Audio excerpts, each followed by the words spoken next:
en ampliación de noticias, vamos a trasladarnos a Venezuela por un momento porque no se resuelve la situación de tensión entre el presidente interino Juan Guaidó y el régimen de Nicolás Maduro, que continúa en posesión de puntos claves del gobierno venezolano.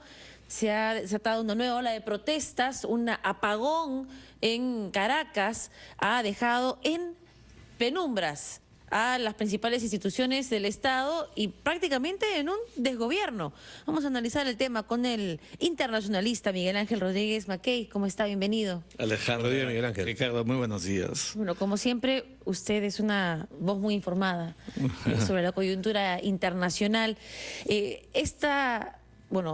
Creo que cada vez que presentamos la crisis en Venezuela decimos que se agudiza. Sí. ¿Es posible que se siga agudizando más? Yo creo que como consecuencia de los actos políticos al interior de Venezuela, lo más probable es que la tendencia sea a su mayor agudización. Pero fíjate, tú has usado, Alejandra, un verbo clave y preciso: posesión. Lo que hay en Venezuela es un régimen de facto, de hecho, que posee, no por la ley, no por la Constitución, sino porque tiene control de armas, del militarismo enquistado en el poder, y ese régimen es el régimen de Nicolás Maduro, frente a otro que es el del derecho, el de la norma jurídica, el que tiene reconocimiento, primero, por legitimación interna, que es el del pueblo venezolano, y segundo, por el reconocimiento internacional, como sabes, cerca de 60 países. Esa colisión interna lo que busca es que ese señor, Nicolás Maduro, deje el poder por las buenas. Todos queremos que lo haga por las buenas. Vengo escuchando hace más de una hora aquí en RPP que se habla de negociación, habla del frente interno. En el frente internacional también pasa lo mismo. Hay que negociar.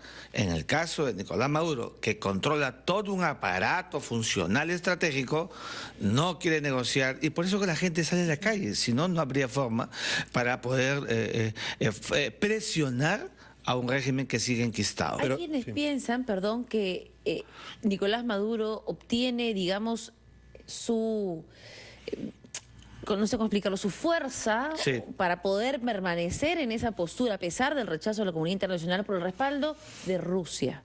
¿Qué rol cumple Rusia en esa tensión interna? Mira, Alejandra, qué buena pregunta que haces, porque yo creo que el tema de Rusia para mí, desde mi lectura internacional, sigue siendo una novela.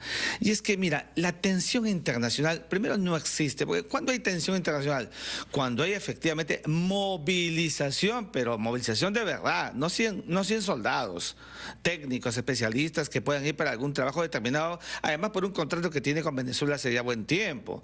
No, cuando veamos una flota de Rusia en las costas del Darién, en la zona de Venezuela, como la tiene en el Golfo Pérsico de Estados Unidos o en la zona de Corea del Norte, estamos hablando de otro nivel de relaciones internacionales. Mientras tanto, yo creo que... Una presencia simbólica, nada más. Claro, lo que está haciendo Rusia, Ricardo, es recrear el objeto central para que Vladimir Putin fue elegido, volver a ese imaginario social. En que Rusia se enfrentaba a Estados Unidos. Claro, la Era una gran potencia. Claro o la guerra caliente, porque como estamos en Venezuela... Comprenderás que mira, hasta en la práctica internacional hay reglas. Mira, cuando Rusia con Putin ingresan en Crimea, la península ucraniana, con 1000 tanques, ¿qué hizo Estados Unidos? Nada.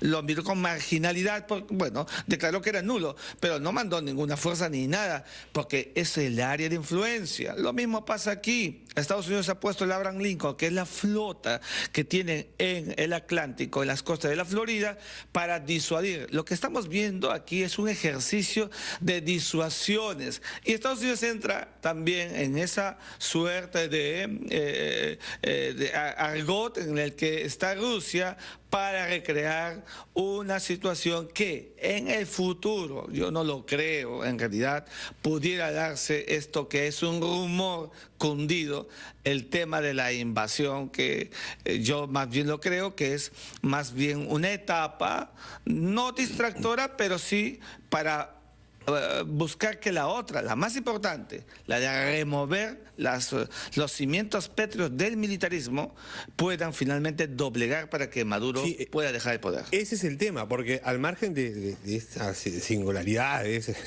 rusas y chinas también, porque China tiene intereses económicos muy fuertes en este régimen chavista, lo que le da sostén todavía, quería tu opinión también al respecto, es esa cúpula militar que está comprometida con actos delictivos también, porque se habla de narcotráfico, Miguel Ángel, ¿no? Sí, y una cúpula además que, como sabe Ricardo, ya ha sido denunciada ante la Corte Penal Internacional.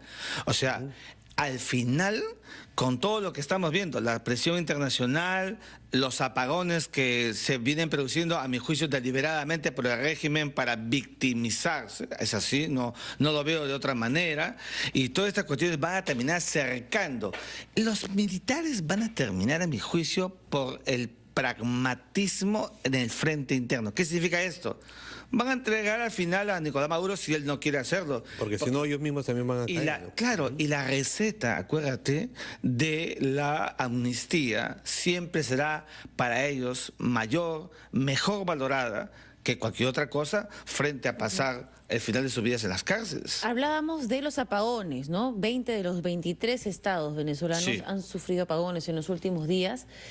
¿Por qué crees que se trata de una medida deliberada para victimizarse por parte del régimen de Nicolás Maduro? Fíjate, ante la posibilidad de que Estados Unidos siga persistiendo en su disuasión, ante la posibilidad de que siga incrementándose estratégicamente en diversos lugares del país las posibilidades de que haya un foco de levantamientos, como hemos visto ayer, lo que hace un apagón es que nadie salga de las casas, los mediatiza, cunde el pánico, nadie quiere morir, Alejandra, hay muchos muertos, 30.000 al año en Venezuela, y entonces Maduro tiene que buscar un control social. El dictador busca control social.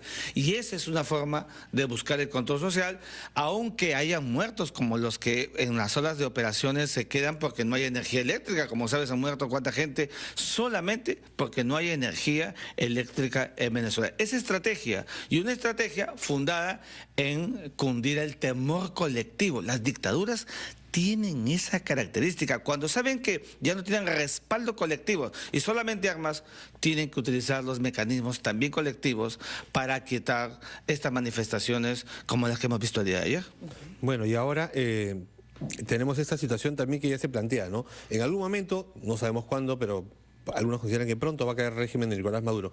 ¿Qué escenario viene luego? Juan Guaidó es presidente interino, pero tendría que convocar de inmediato a unas elecciones. Sin duda alguna, y qué bueno que lo digas, porque algunos están diciendo que como ya se cumplieron los 30 días, ya no es presidente interino. Por favor, hay que leer bien la Constitución, aquellos que están diciendo que son los anarquistas en Venezuela. La Constitución muy claramente dice que mientras, punto seguido después de los 30 días, mientras se produce el proceso de elecciones, estará a cargo de la presidencia el presidente de la Asamblea Nacional.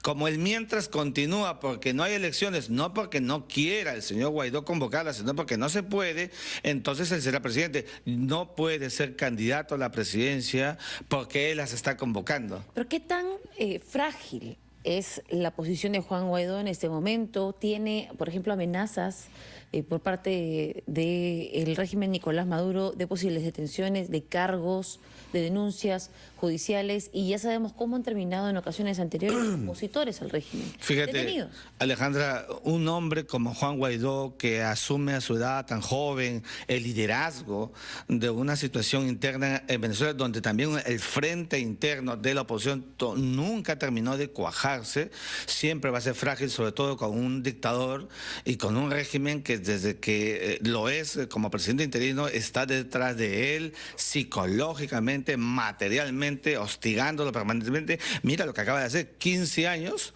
le acaban de reducir, sacándole de la acción de tener cargo público en Venezuela. Ya sabemos que lo que haga Maduro es inexistente jurídicamente, pero en la práctica, claro. En la práctica lo está mediatizando para que él no pueda operar como el gran líder que en estos momentos tiene que tener Venezuela para salir de la situación en la que se encuentra. Lo que no quiere Maduro es que haya una persona que tenga las mismas características de él.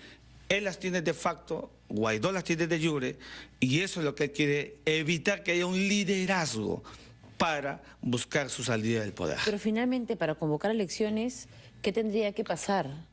Bueno, para convocar elecciones, lo que tiene que pasar es que el régimen de Nicolás Maduro tiene que dejar el poder. No se puede convocar elecciones cuando Maduro controla de facto materialmente el país. Porque ¿qué hace convocándolas? Ningún proceso se puede armar.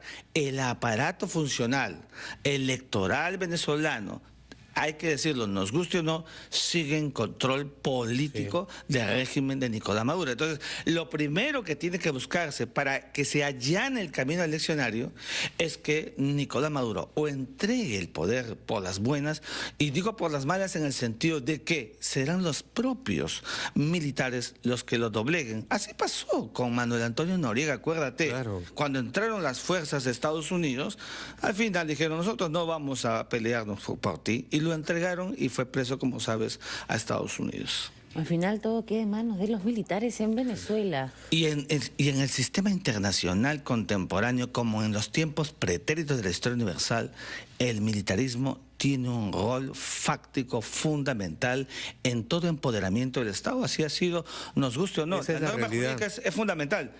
Perdóname. Es la realidad, pues, ¿no? Es la realidad. Y el realismo político es donde tiene que lograrse el empoderamiento. Mientras tanto, ¿qué tiene que hacer Guaidó? Seguir ejercitando su calidad de jure, de presidente reconocido interna e internacionalmente.